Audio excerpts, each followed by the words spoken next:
جرمني ژبه کې که د فعل په آخر کې د ای ان توری له مخکیني کانزونانت سره ادغام کوي، هر جرمنی به درته وایي چې څومره وخت کېږي په آلمان کې. زه به خو د ډېره ښه زده کړې.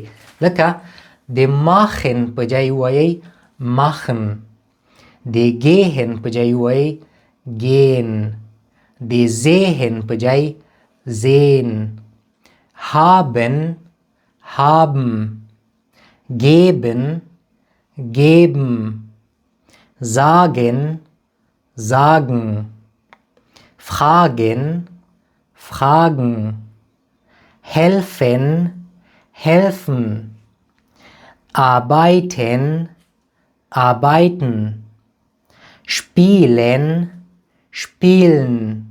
د تلفظ په برخه کې یو څو کوچنۍ موضوعګانې دي، که ورته پام ونیسئ نو جرمني ژبې مهارت به هم ډېر لوړ سي. که دې ویډیو 1000 لایکه واخیستله په یوټیوب کې به په دغه موضوعاتو باندې یو تفصیلي ویډیو جوړو.